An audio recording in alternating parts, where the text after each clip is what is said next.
Gregory sizes at Chase and Brook Lynn's wedding. Please subscribe to our YouTube channel. It's Sonny checks in with Olivia, who is setting up the outdoor patio of the Metro Court for the reception. Olivia asks Sonny why he's not at the church, and he explains he's picking up his +1. Natalia arrives and meets Olivia. Olivia continues with the party preparations, and Sonny and Natalia take off. At Finn's place, he and Liz help Chase get ready as Violet practices throwing flowers. Later, Liz checks in on Finn and asks how his dad is. He says he is good, but Gregory probably wouldn't tell him if he wasn't up for this. He's worried his dad might not physically make it through the ceremony. Finn sends Chase to check on their dad. Finn then steps out, hands an envelope to Ned, and says he'll see him at the church. Chase comes out with Gregory and Liz pins about on ear on him. Gregory goes over his notes and Finn tells him this should be a walk in the park after years of lecturing college students. Gregory just doesn't want to let Chase down. Finn says he won't. Violet announces the car is here, so she, Finn and Liz leave to give Gregory a moment with Chase. Gregory tells his son to take it all in today. The sights, the sounds, the joy, and the hope. Chase thanks him for being the best dad ever, and they embrace. At the church, Sam, Dante, Joss and Willow gather as the Cirellos, Christina and Blaze arrive.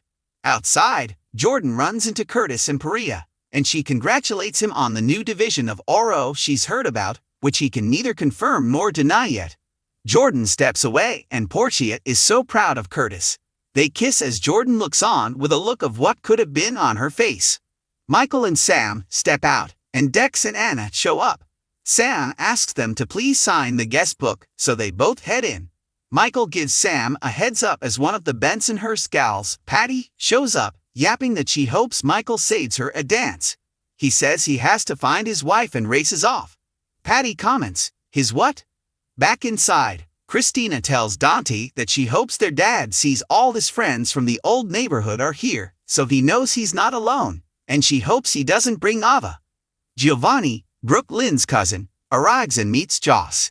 He explains who he is and that he is here to play. He asks if Sonny will be here today. Back outside, Anna finds Spinelli a bundle of nerves. He explains that Maxie invited him as her date. Anna knows that Maxie and Spinelli rediscovering one another and all those feelings can be scary, but notes they can be fun too. Noting she is Maxie's godmother, Spinelli says his intentions towards Maxie are honorable. She has no doubt. Later, Spinelli is on the phone with Georgie when Jason appears. Spinelli jumps into his arms and is thrilled to see him. Jason is sorry that this is the first time they are seeing one another, and he wanted to reach out, but things have been complicated. Spinelli tries to hug him again, but Jason stops him. Spinelli welcomes him home, and Jason thanks him. Drew arrives at the church, signs the guest book, and runs into Jordan. He discovers she's here solo, so he offers to sit with her. Sonny and Natalia arrive outside, and Sonny realizes he hasn't told her how great she looks. Dex walks by and Sonny and Dex exchange looks. Dex goes in, and Natalia asks if that is a friend. He says an ex-employee who violated his trust. Christina and Blaze are stunned to see Sonny with Natalia on his arm. Blaze pulls her mom aside, and Christina can't believe her dad just showed up with his girlfriend's mother as his date. She asks him to be extra charming as she can use all the help with Natalia that she can get. Meanwhile, Blaze can't believe the nerve of her mother but knows she always gets what she wants. Natalia thinks they can all celebrate this day together now. Portia stops as she and Curtis enter the church.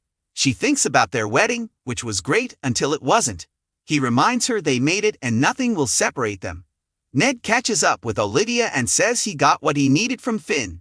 Olivia says the Metro Court is ready to go as well. Ned tells her about the surprising moment with his mother and that her relationship with Brook Lynn has made her more open with her feelings these days. Dante meets his dad's date Natalia. Michael approaches his father and says hello. Sonny brushes him off and says they need to find a seat. He and Natalia walk off, and Sonny explains that Michael is his other son, who deeply disappointed him. Outside, Gregory and the others arrive, and Liz takes Violet and Gregory in. Finn tells his brother this is a big day, and he's honored to be standing by his side. Chase says it means a lot to him too.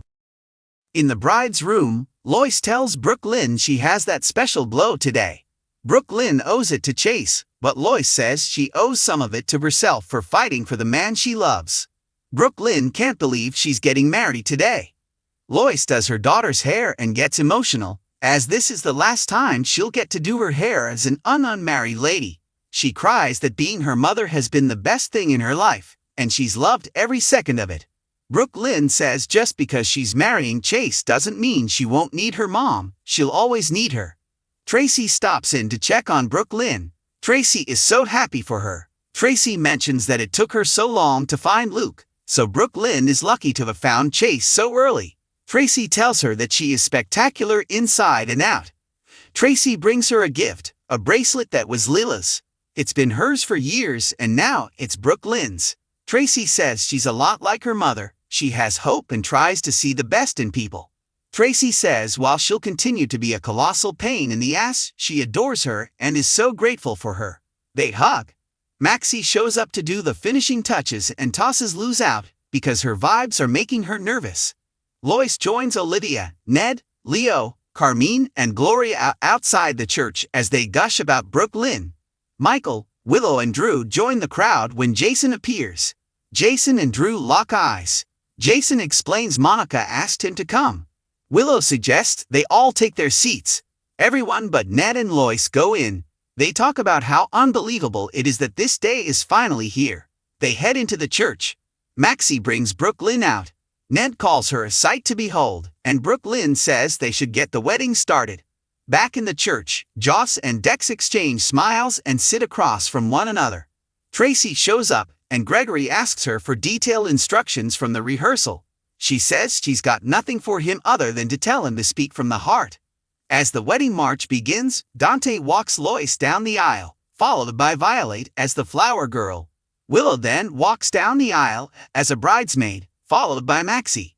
Eventually, Ned walks Brook Lynn down the aisle.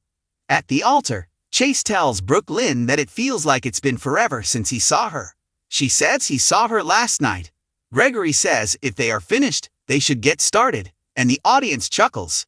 Gregory welcomes everyone today to this joyous occasion. He then begins to choke and struggle a little with his words, his voice turning raspy. He pushes through, and as he continues to struggle, Liz takes Violet's hand. Suddenly, Gregory seizes up. On the next General Hospital, Tracy offers to go on for Gregory as Brook Lynn and Chase's wedding continues. Thanks for watching this video.